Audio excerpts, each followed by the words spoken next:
Hi, everybody out there watching. Instead of doing a written blog this week, I'm doing a vlog because I've heard it's the new up and coming thing to be doing. So, to be in 2016, here I am with my first vlog. What I'm going to talk about today is signs that we're on the right path, or what we're doing is what we're supposed to be doing.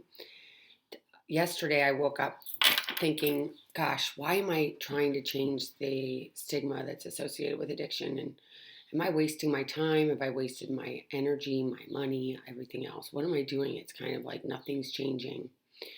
And I have to say, I was a little bit having a pity party. And I realized I went on a walk with my dog thinking that that would really get me into the zone. And I listened to a mindfulness podcast and really just was looking around and trying to be in the moments rather than being in my head and thinking, again, am I doing the right thing or am I not doing the right thing? And then I received a text message from a friend saying that a gentleman that I knew that was 26 years old had passed away from a heroin overdose. And to say that I was devastated would be light. It was just tragic. This kid really had everything in the world going for him. And unfortunately, he didn't see it like everybody else did.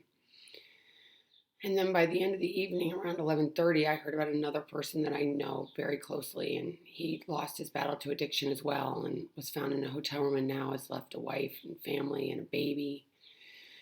So that reminded me that I do know why I'm doing this. I'm doing this because this disease of addiction is killing more people every day, and it's happening in our own backyards.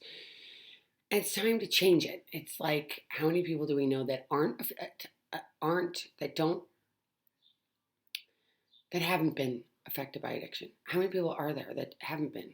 I can't even think of I can't think of one person, because every person that I ever run into and tell them what I'm doing is always, their response is always, you know what?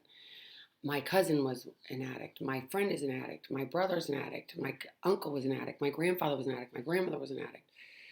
So this disease does not discriminate. In fact, it has there's no bounds to it. It doesn't matter what race, what color, what religion, what socioeconomic background you come from. It just doesn't care. So all it cares about is, just wants you dead if you have the disease. And how do you stop?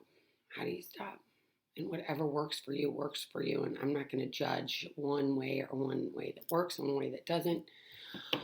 All I know is that we should be able to talk about it with our families and not let it get to the point where it's like, there's no end and you find your loved one alone in a hotel room by themselves, dead. It's just so sad. And these people can't die in vain. We have to do something. We have to talk about it, and we have to do something to change. And I'm not a scientist, and I'm not going to tell you that I know the right answer, because I don't. All I know is that we need to love each other and help each other when we're dealing with these hard times, and know that these people are not bad people. They just have a disease that wants to kill them, and they can't find a way out. They can't. They see no other way but going and getting to themselves to a point where they don't have to feel anymore. Because feelings are so painful to some, and there isn't a way to make it stop until we do stop. And sometimes it's not until it's too late that these people have done something that they'll never wake up again. And I hope those people that aren't here anymore are finally at peace, and that their drug of choice isn't out there knocking on the door wanting them to pick it up again and pick it up again. It's gone now. They don't have to worry with all that pain and hurt from yesterday and the dread of tomorrow. So in closing, I just want to say, I'm still doing this. I'm not giving up on busy living sober as much as yesterday I wanted to. I'm going to keep trudging and keep trudging till we get enough people that realize, you know what? It's nothing to be ashamed of. Let's talk about it. Let's talk about it in our coffees, and let's talk about it with our friends, and let's talk about it at church, and let's talk about it and help each other, rather than making each other feel bad by judging them and thinking that we're better than them and everything else.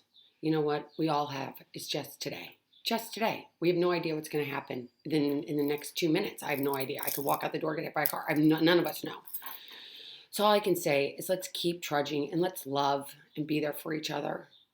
And to the two people, I'm not going to mention their names, but I'm thinking of you, and I pray that you're at peace now. And to your families, I hope that now you can be at peace and that we can remember them in a loving, kind way, not in a way of judgment. Thanks, and I hope to hear you again. Bye.